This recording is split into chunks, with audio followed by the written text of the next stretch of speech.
Good morning, everybody. I'll be here in just a few minutes. Sorry for the delay. I think there was a fog issue. So I'm Dave Hardy. I'm the Secretary of Revenue. And I'm here today to give you a few preliminary comments and, of course, to introduce the governor. Let me tell you about the governor. In January of 2017, he asked me to be his Secretary of Revenue. I've been a Kanawha County Commissioner for 16 years at that time, and I've been a member of Charleston City Council for 6. So I was more about local government and understanding local government, how it works. And I still think and I believe that local government's always the backbone of everything we do.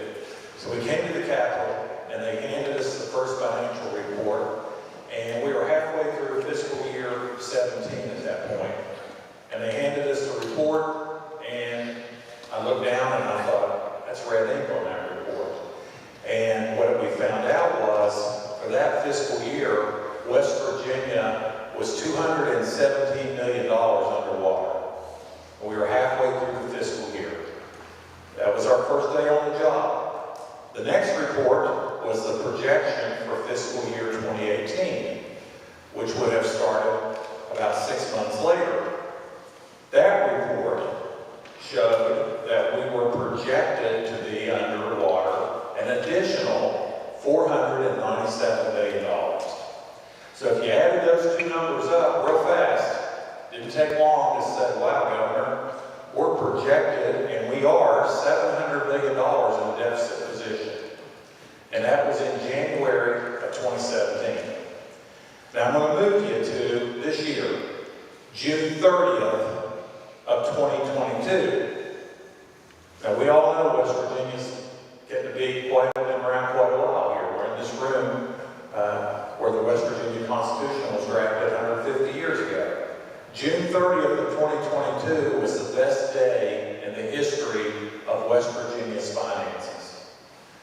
On that day, we closed our books, as we are required by the state constitution, at midnight, and our surplus that day was $1,308 million. And the governor's not here yet, but I think he deserves a round of applause for that. Let's give it to him.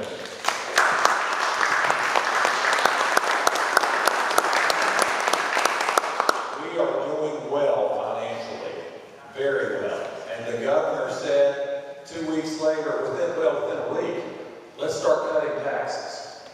And he asked the Department of Revenue, because that's what we do, numbers is our job, to look at what's been done across the country.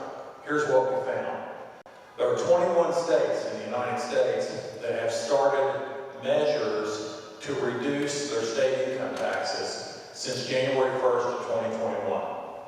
So in less than 2 years, 21 states have started moving toward doing that. 9 states don't have an income tax right now.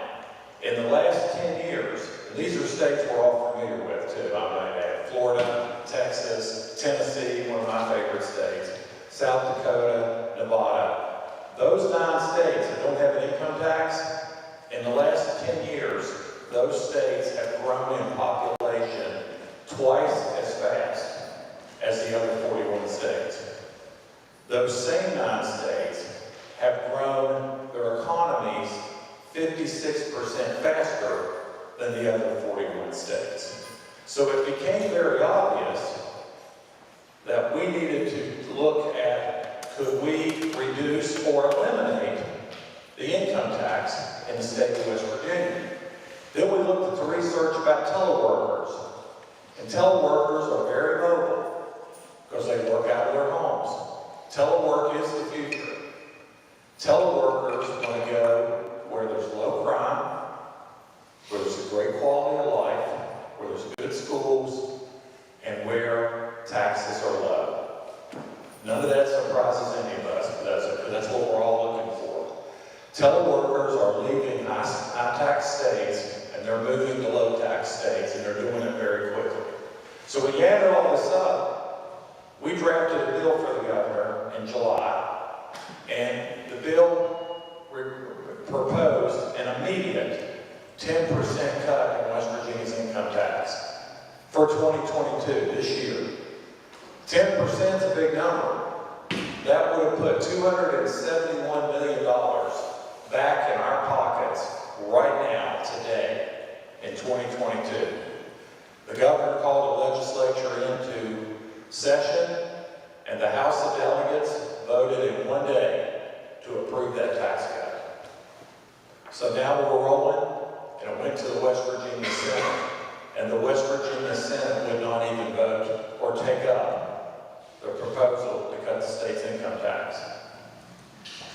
Why is that? Why would the state Senate not want to immediately give West Virginians $270 million back?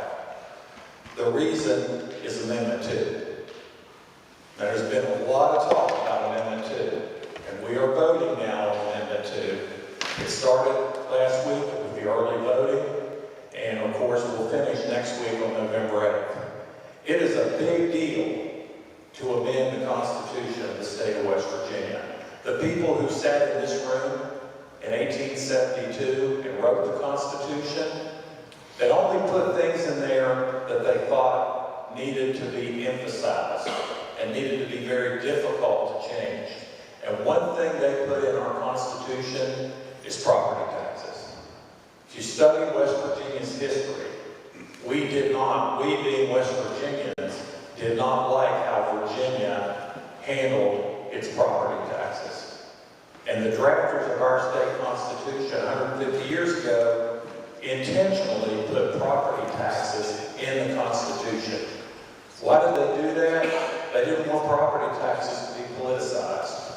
They wanted property taxes to remain where they came from. When you pay your property tax on your car, or you pay your property tax on your home, those dollars stay local. They stay where they came from. That's how we were able on the county commission to provide the services that we needed to provide. To provide for the EMS, to provide for law enforcement, to do all the things that county government needs to do. That's how the school boards fund their schools. That's how the cities fund many of their projects. Amendment 2 is a proposal to take the control of property taxes out of the Constitution and put it in the hands of the West Virginia legislature. So you're going from a guaranteed constitutional revenue source for local government to a send your tax dollars to Charleston and go to Charleston and ask every year to get your tax dollars back. That being said, the man who took us, who always tells the truth, and took us from $700 million deficit to a $1.3 billion surplus has entered the room, the 36th governor of the state of West Virginia, the Honorable Jim Justice.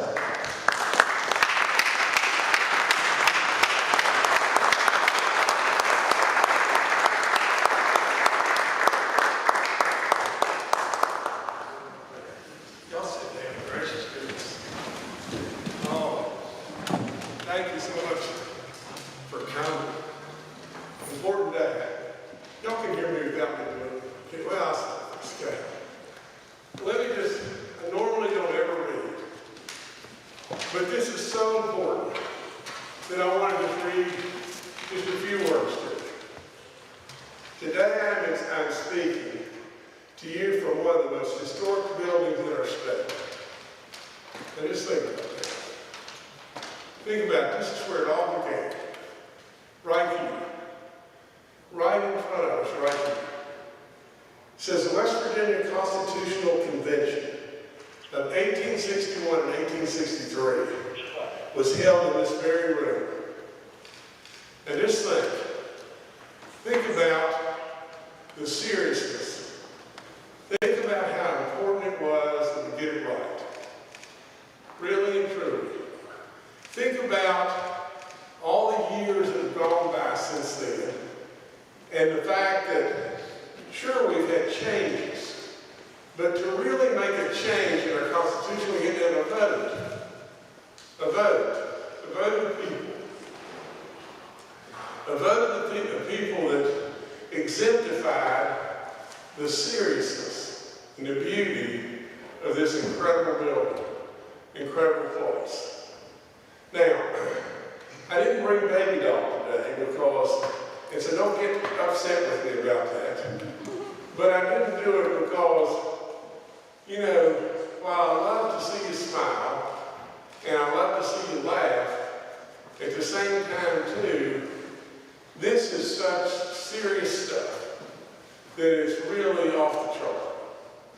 And it's a day really and truly to where as much as it is meaningful to all of us to be able to have the ability to smile and to laugh, because God has given us that.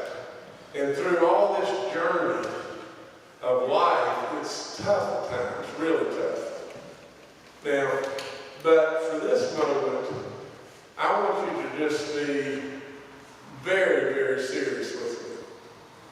Just think, what's going on? Why am I taking this seriously?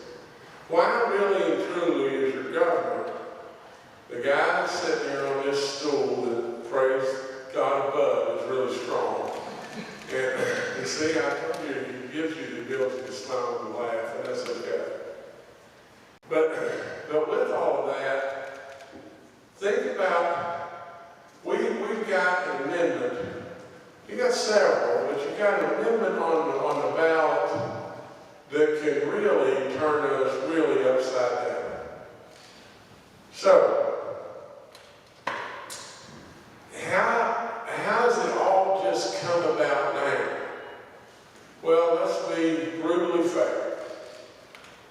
You know, I can remember not long ago, July, that I thought, okay, we've just turned in, finished our year, June 30th, and we've got these ungodly surpluses. They're bigger than big could possibly be. Now, the only thing I can possibly do here today is just tell you the truth. I'll answer your questions to the best of my ability when I'm done, but really and truly, like it or not like it, when I walked in the door, we were dead flat bankrupt. There's no other way around it. And things have gotten tons of better. Now, do we still have lots to do? Of course we do. You know, were there a lot of factors that went into play to make it go? Of course that's true. Did we all line up and halfway try to pull the rope together? Well, of course we did. Is any one person absolutely responsible? Yes, there is just one person, and that's God above. You know, there's been a miracle happening in West Virginia that's off the chart. Beyond that, there is none. We've all worked really, really hard together, and that's the way I want it to continue to be. So, if we go to July, and we say, okay, these very folks that stood right here, that crafted who we are in this state, they deserve at least this. They would have thought wholeheartedly, as I think, that the people, it's the people's money. It's absolutely the people that are the engines that make us go. And so with all that being said, I said, well, the easiest thing in the world we can do, we got $5 gasoline, we got groceries through the roof. What are we going to do? Let's try to do something that we can do without changing the Constitution and all that bit in July. Let's just get money back to our people right now. Let's do a 10% tax cut. I'll tell you what we'll do. We'll call a special session. We'll get it done tomorrow. We'll get the money flowing right back to the people as quickly as we possibly can. And lo and behold, at least will help to the tune, which is very significant, of $254 or $270 million back into our system. And you know what they'll do? They'll spend it. And as they spend it, there'll be more and more good happening within our own. Well, in a day, the House passed it. And I knew the next day for sure the Senate would pass it. And it stopped. It just stopped. And then all of a sudden, all the antennas and red flags are going off everywhere. What in the world's going on? What could it possibly be? Now, and the deeper that I dug, the more this stinks. Now, we can say what we want, but this is awful. This is really, really, really bad. And the reason it is the worst is because we have deceived, not me, but others have deceived the people. We tricked you. Politicians tricked you into voting for something or hopeful that you would vote for something by saying, we're going to get rid of your car tax. Now you can say what you want, but that's exactly what happened. And you know what else, if that isn't bad enough? They strut around and brag about it. They said, let me tell you what we've done. We put this car tax with it because we know they can't vote for it. Vote against it if we did that. And you look at these great, brave men and women in the back, in their uniforms, and you think what they've already given us, and they give us every day.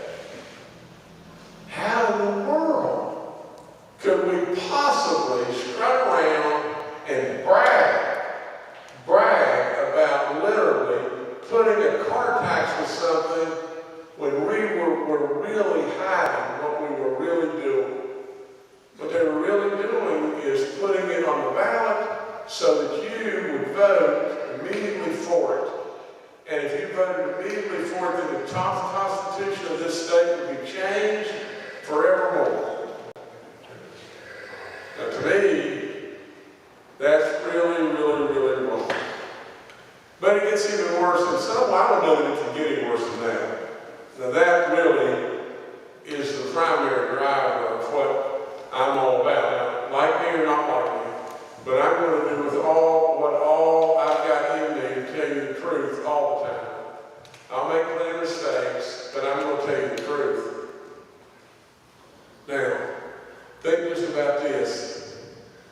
If Amendment 2 passes, what happens? Who wins and who loses? At the end of the day, your county loses all control. Yeah, that's all there is to it. From the standpoint of the city, the county, whatever it may be, your services, like it or not like it, but you will line up along with everybody else in February, and you'll go down and beg for your share. That's what you'll do.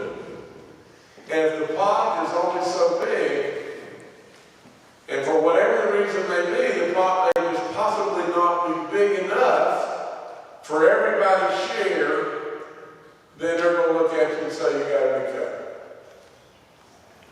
And then all due breaks loose. That's all there is to it. Now just think yesterday,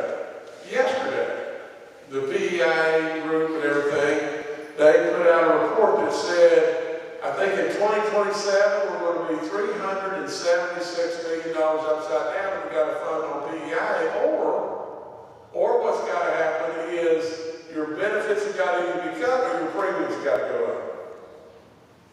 Well, I've been really, really proud of the fact that we haven't cut your benefits and we haven't raised your premiums, and we really got a lot of people that are having a hard enough way to get through the world right today. If we can do that, we don't need to do that. But $376 million is a whole lot of money, a whole heck of a lot of money. Now, there are those who will lead you to believe this. Well, you've got $1,308 million surplus. And in the first 4 months of the year, we've got $500 and some million of surplus. Now, I would just say to you, just as point blank as I know how to say it, if you believe that it's going to go on like that forever, and ever, and ever, and ever, and there's not going to be a blip in the road, then you're nuts. That's all there is to it. You're just flat nuts. Because with all in me, all this, the same is true for your businesses, your houses, everything, everything. When does it always stay the same and always be good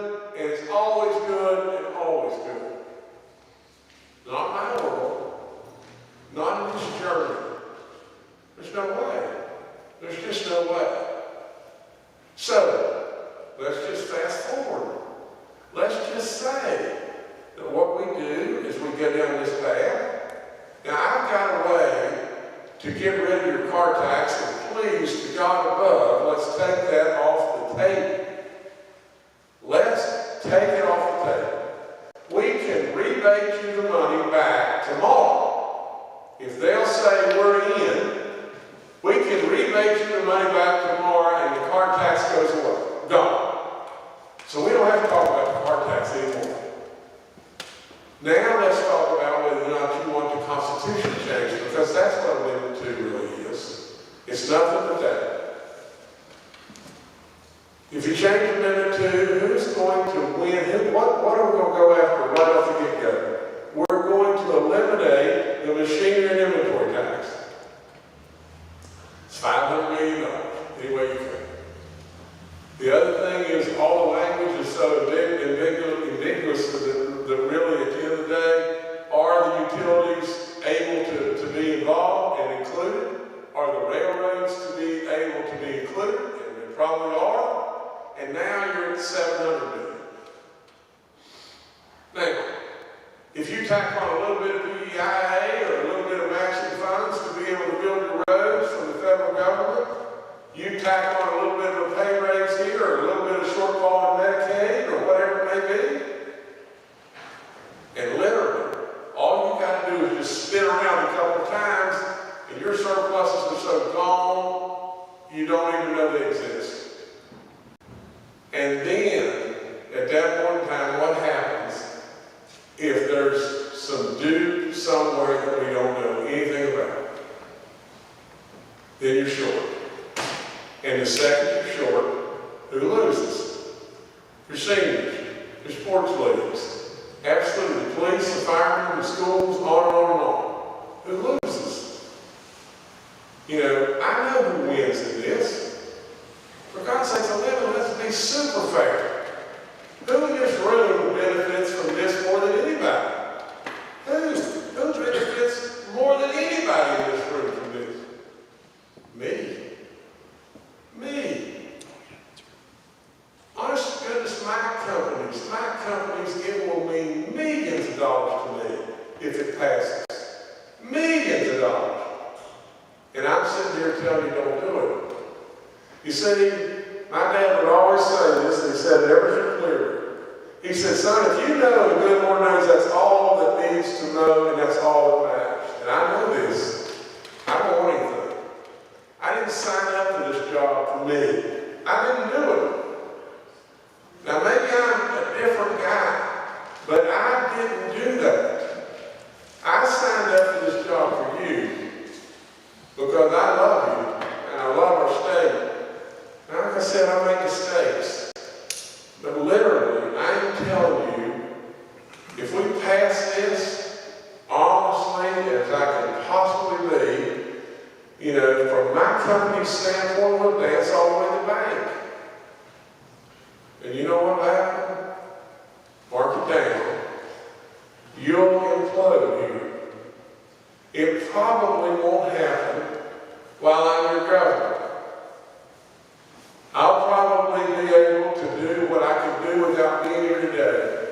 And that's ride in every parade, cut every ribbon. Absolutely, in all honesty, a bunch of you would probably stand on the side of the road if I'm going by and say, best governor in the history of the state, hands down. He took us through the pandemic.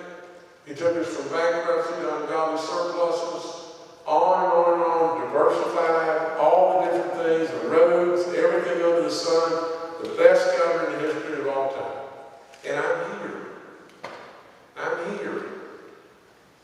I didn't need this fight. But you see, I don't need that either. I don't need that in my life. All I need is one thing, and it's just this. The golf tournament that was at the Greenbrier Hotel way before I ever thought about running for any office, there was a little man who walked up to me, an older man. He walked up to me with big tears running down his face after I got off the TV broadcast with Jim Nance. And I was bragging about how good you really are. And as I'm bragging about that and how good West Virginians really are, he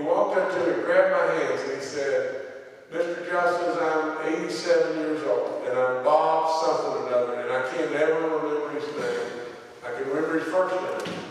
Big tears just streaming down his face. Said, "Thank you for making me feel better about who I am as a West Virginian." That's all I need. That's all in the world I need. Because I absolutely mean it when I tell you I love you, and I don't want anything but goodness for you. Now, the reason I'm here is because I know this is a long ways from goodness for you. I know it's driven by the worst of the worst, and here's what it's driven by. You know, I just got a text on the way up here. A lady texted me and she said there was somebody that just asked a question on Hoppy just a second ago and said, why is it that if it's not something that we have to do, why are we voting to possibly change the Constitution? I mean, think about it. You don't have to do this. The reason you're voting to do this is because of the worst, what I call the swamp, is exactly what's going on in D.C. Well, what's the definition of the swamp? Lobbyists come with all the money, don't they? They come to the elected officials. They promise the moon to the elected officials, or they give them money, or whatever it may be. They promise the next support in the next election, or whatever it may be. And the lobbyists are fueled by some special interest group. The special interest group may be big business, it could be the Sierra Club, it could be whomever. That's exactly what's going on here. People, legislators have been promised support or whatever it may be, election campaigns or whatever it may be.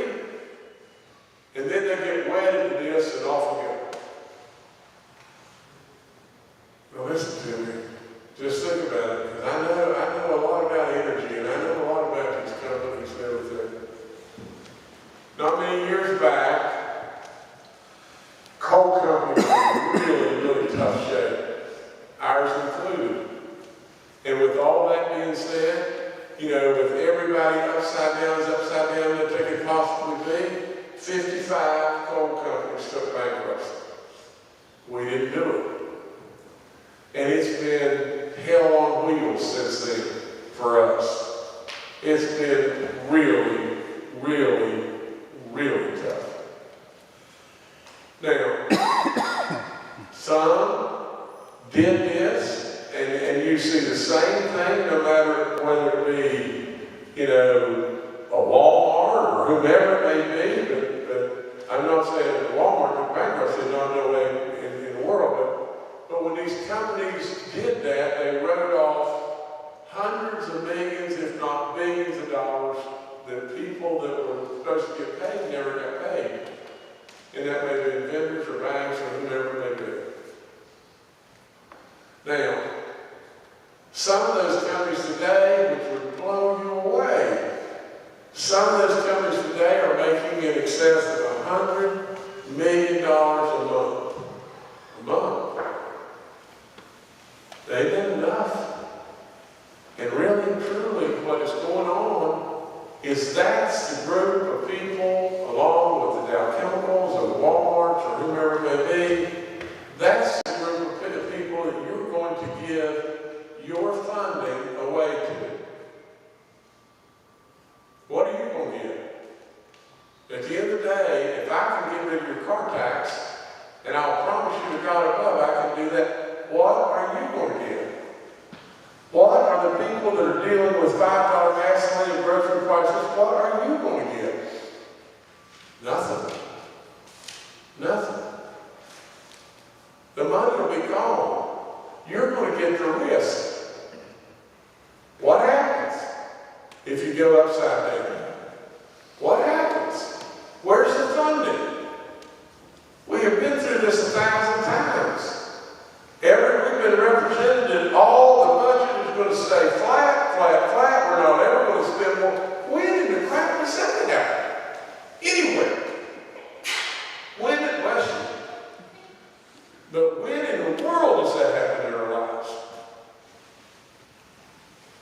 It won't.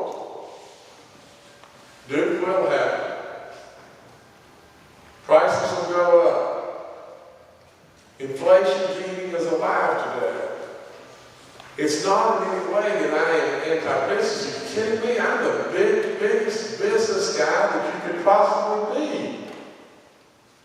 It's not that at all. We've just got it backwards. So backwards. And we've deceived and tricked our people, and I can't stand that. Because, you know, I take it really, really seriously. When I'm flying at night, and I look as far as you can see, there's lights here and there and everything, and I really believe all those folks are depending on me. Well, really, I really believe also that God created me and made me Jim Justice for a reason, and every one of you who you are for a reason. And if that be the case, if I would just say, okay, well, let this go through, we don't really need to say anything, just let it go through, I'll just sit on the sideline and everything, and I'll ride the parades and everything, knowing that this is really bad for us. And in my world, God above looks at me and he says, I'm not happy with you.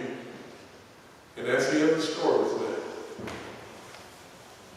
Now, I'm about to stop and then let you ask whatever you want to ask. But I'm telling you, if you just categorize this just as simple as just this, you don't have to give up control. That lady, whoever it was, that called into Hoppy said, why are we doing this if we don't have to do it? You don't have to do it. You have complete control of your destiny now. And why on God's earth would you think that Charleston could know better on what to do for you than you? I mean, give me a break. Are you kidding me? And your representation in Charleston is this big, and Charleston is this big, and you don't know if you're going to get your fair share or not your fair share. You don't need to do this. You need, first and foremost, in my opinion, to take care of people that are us, the working families, you know, the workers.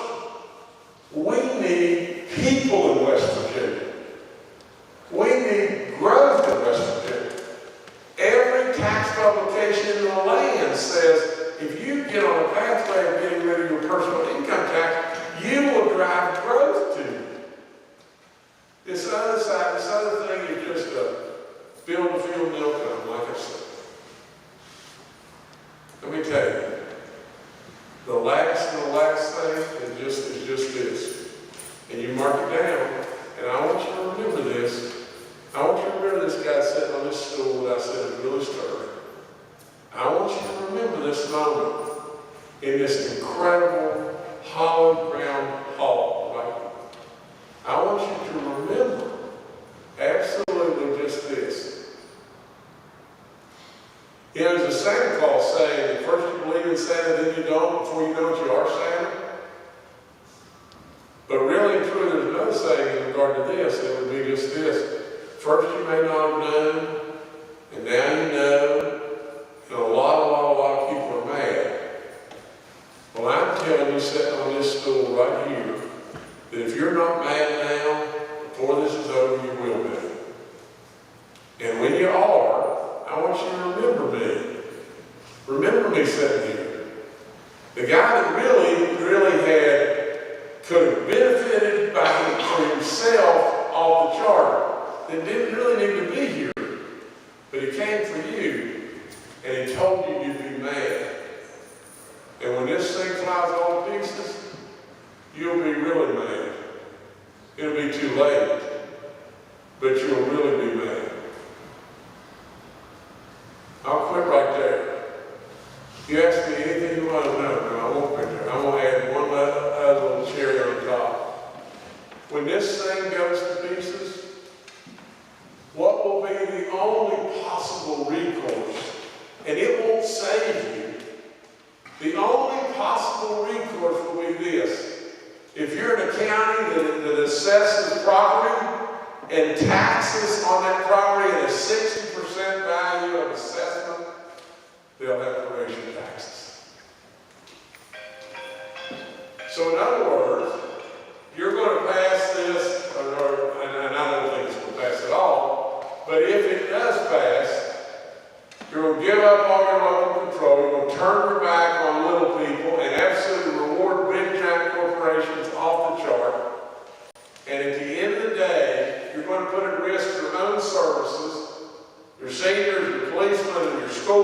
everything else on top of that. You didn't have to do that because you had a guaranteed income stream and the whole thing. And if you spin around 3 times, you're going to absolutely mark it down, raise your own property taxes to survive. And on top of that, you're going to put a stake in the heart of getting rid of your personal income tax forever. That's why I say, you didn't know. And I hate to say this, but in many ways, I didn't know either. And really and truly, all kinds of folks in government didn't know. People moved around almost under the cover of darkness, coming to county commissions and board of education and everything else under the sun, trying to talk to people and giving them all these numbers. My gracious sake, I can give you any number in the land. But really, that man right there, who's been a county commissioner for 16 years and everything else, he's Secretary of Revenue since the day I walked in the office there, he knows. And he's telling them over and over and over, the numbers that they're coming with are funny numbers. You know, there's another joke, and I'll end with a little bit of a joke, but it's not much of a joke. But it is an absolute perfect analogy of this. 3 people show up for a job interview for the chief financial officer of the company. And the president says, you know, I've got one question for you. What's 2 plus 2? And the first candidate says 4. And I said, okay, thank you so much, you can leave. And the next person comes in and says, I've got one question for you. What's 2 plus 2? And he said, well, sir, you know, it could be 4, it could be 0, it could be -4. And he said, well, thank you so much for everything. I appreciate you coming and everything, you can leave. And the third person comes in. And this is where the analogy comes in. It says, sir or ma'am, what's 2 plus 2? And they get up and they walk over and lean over the CEO's shoulder and say, anything you want it to be. Now, really and truly, when those are going around giving you numbers and everything, if you want to risk every single thing you have in life based on a bunch of numbers that are put together by who knows who, then I've done my job. And all I'll say is I'll be gone and not long. And when I'm gone, you'll see me sometime in Walmart, and I'll come up to you in Walmart, and I'll look right at you, and I'll say, I told you so. Now ask me anything you want to ask, please.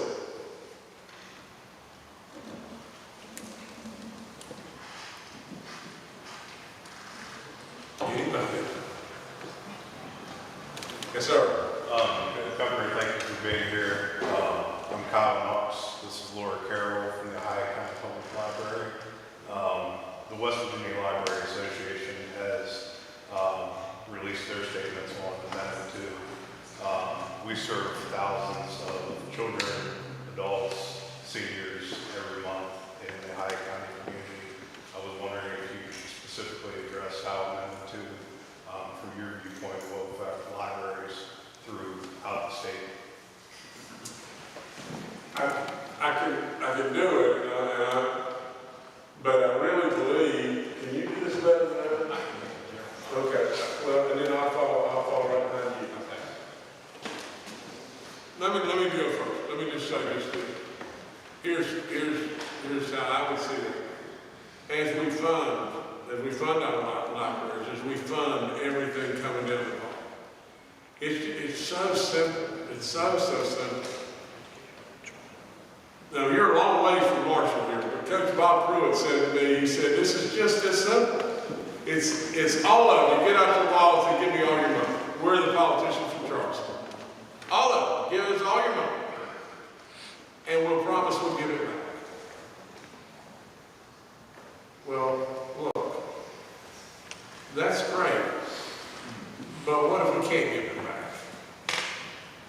That's all, right now you have a guaranteed income stream. Well, throw it all away. Throw it all away and change the Constitution, and then I'm in control. And so give me all your money, and I promise we'll give it all back. Give me a break. Give me a break. Politicians even come and go. They get elected, they don't get elected. They may have the best intentions, and of which I don't think they do, but they may have the best intentions, and it's still not. Go ahead. I think that sort of summarizes it. It's the difference between having a guaranteed revenue stream and having a revenue stream that will be subject to the whims of the West Virginia state budget and the West Virginia legislature forevermore. Which means if we have any stress on the state budget, and we will, because we always do.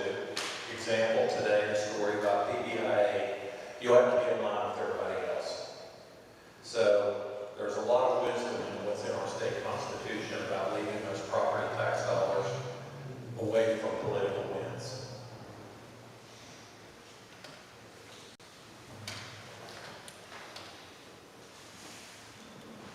Mike? I'm right here with you. Yes, sir. Mayor Levin from the city of Wheeling, I thank you for coming here today. You've been a great friend of Wheeling. We can't wait to get these roads fixed. I really appreciate your stance on this amendment too. We have serious concerns with as well. We've used the tax return financing for a lot of economic development in the city, and this is a big risk to that. My question for you is, I guess, I grew up, I was born in the 70s and grew up during the Reagan years, and I remember one of the ideas of conservatism that I always liked was the government operates best at the level closest to the people. So many of our members of our legislature would self-identify as conservatives, but how do you square the circle that so many of them are in support of something which seems to turn that upside down?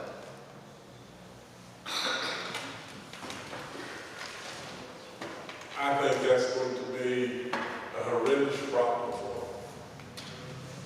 At the end of the day, the way I always saw it in life is Republicans always stood staunch over tax breaks. Well, what on God's earth happened in July? Republicans always would stand for tax breaks, and we had $1,308 billion, and all we had to do was just immediately give back $254 million, and it stopped. And in fact, the Senate leadership wouldn't even allow the Senate to vote. And then what happens so often, because of threats and all kinds of stuff like this, is they line up like a bunch of sheep. And then whatever the leadership says they're going to do, they're going to do. Well, they're not elected to line up. They're elected to represent you. Now, they may not like me saying it, but that's all there is to it. That's exactly what they should do.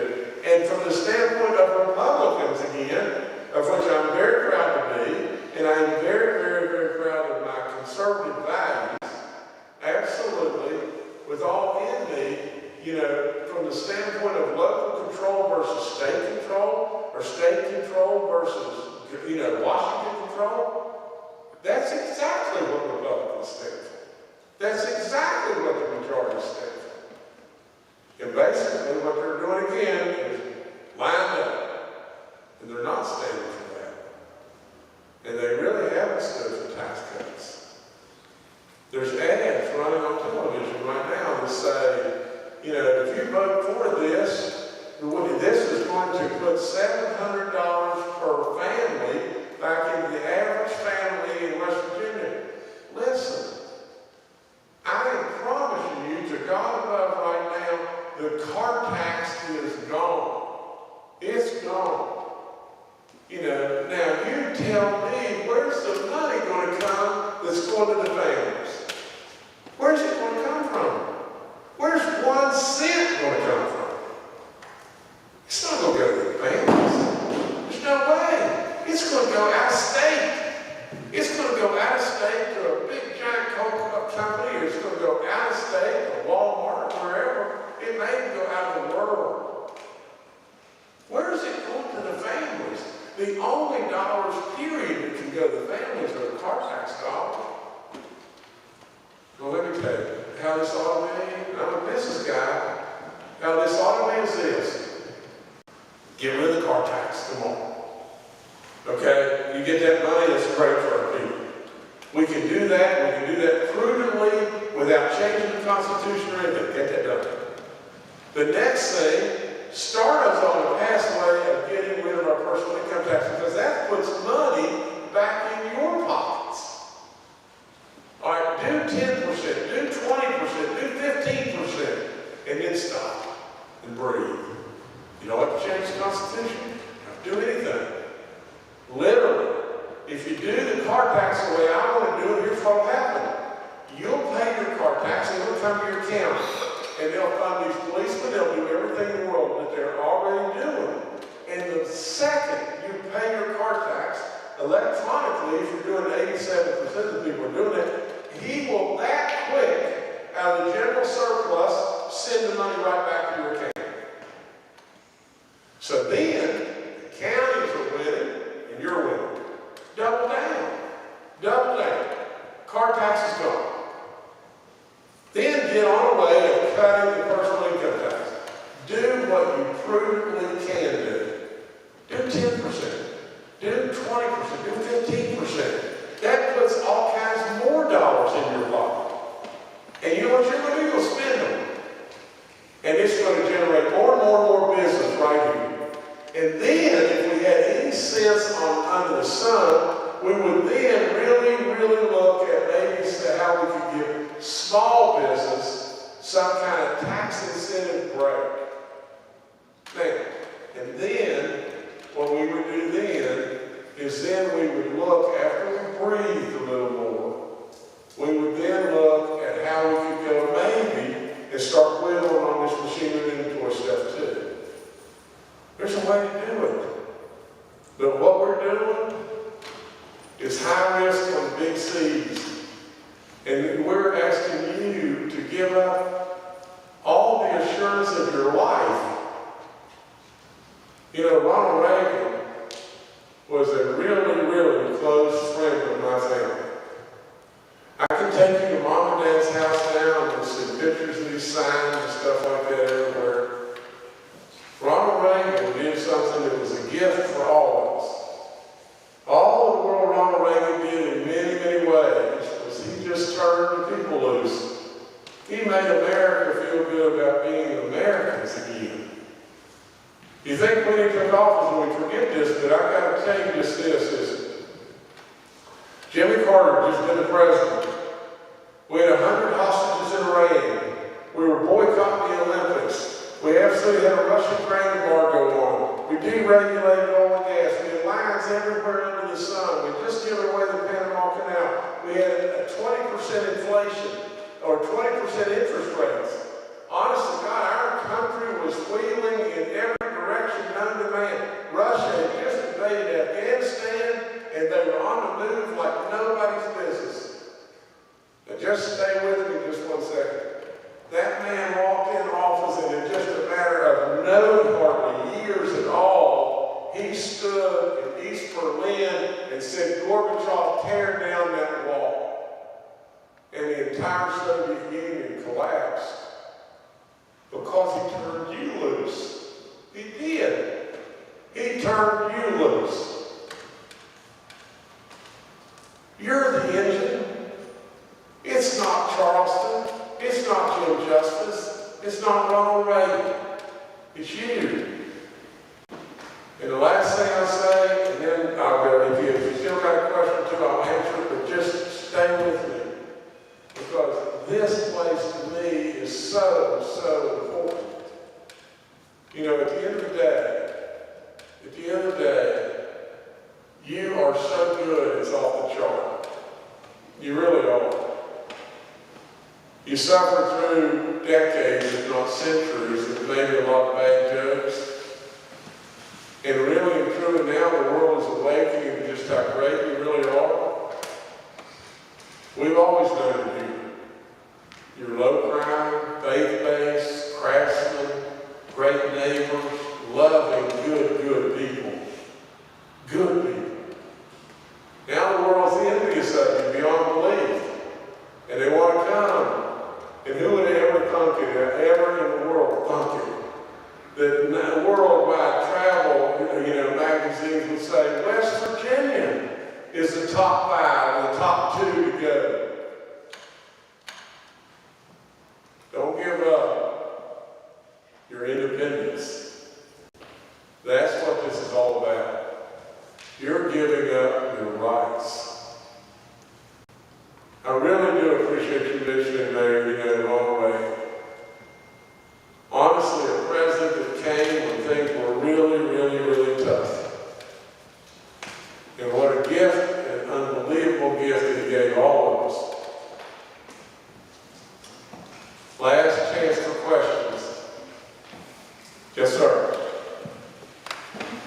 Governor, I can't speak for everybody in this room, but I personally want to thank you for a great job that you're doing to be governor of the state of West Virginia.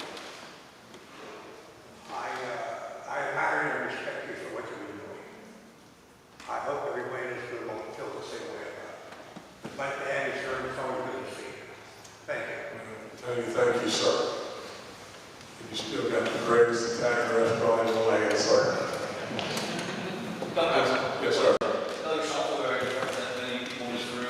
Thank you for being here. You've visited many times in the past few weeks, so you're putting us right back on the map. I'm going to ask a question outside of the map, too. You're probably tired of that. So, we have many essential workers in the room today, and I'm going to ask a question on their behalf. Since April of 2020, the state of West Virginia has provided for a child care subsidy or tax credit since April 2020. Just this week, that child care subsidy has expired as of November 1st.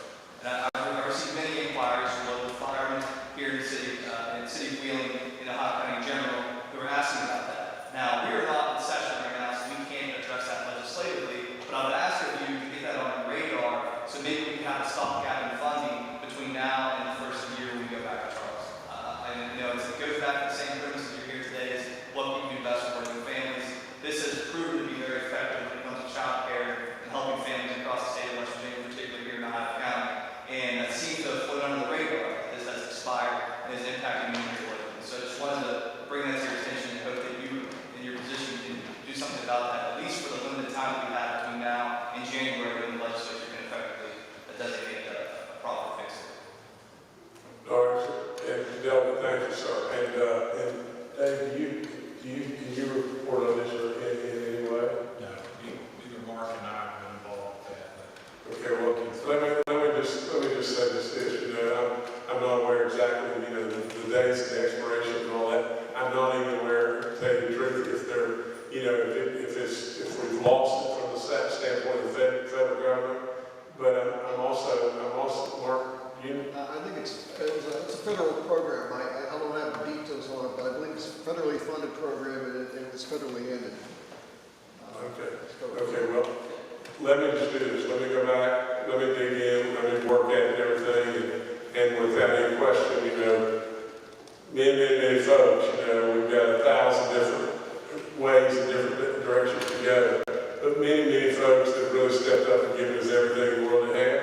And from the standpoint of being able to bridge the gap between now and when you go back into session and everything, there may be a way to do that. And I'd be very supportive of anything and everything we could do along these lines.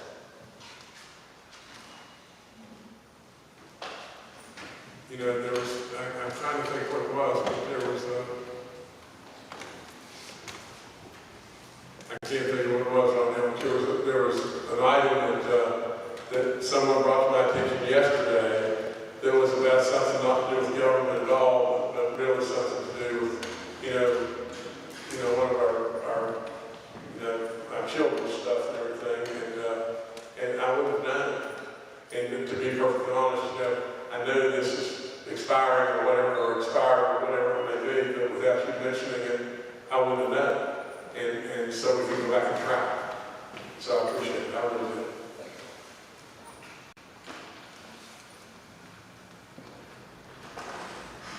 Okay.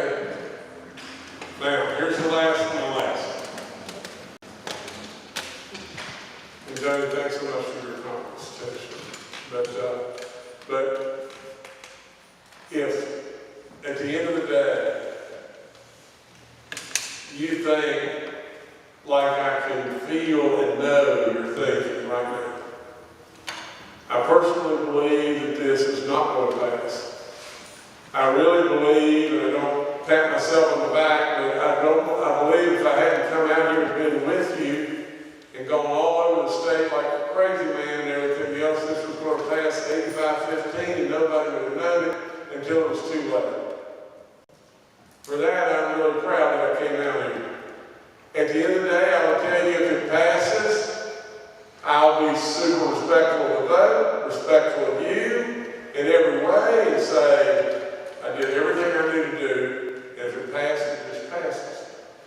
Now, but I can tell you this, that if you think how I think, now you're it and no tagbacks. And you got to go to work. And you're on a real short fuse. Because you're the disciples.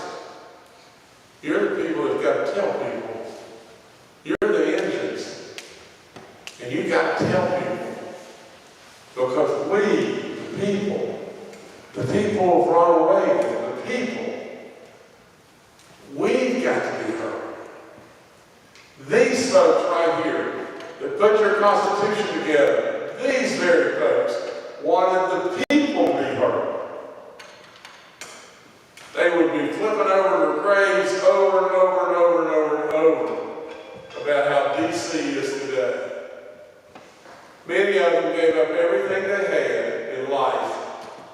Many of them gave up everything they had to be here and craft us. Now they need you. I need you.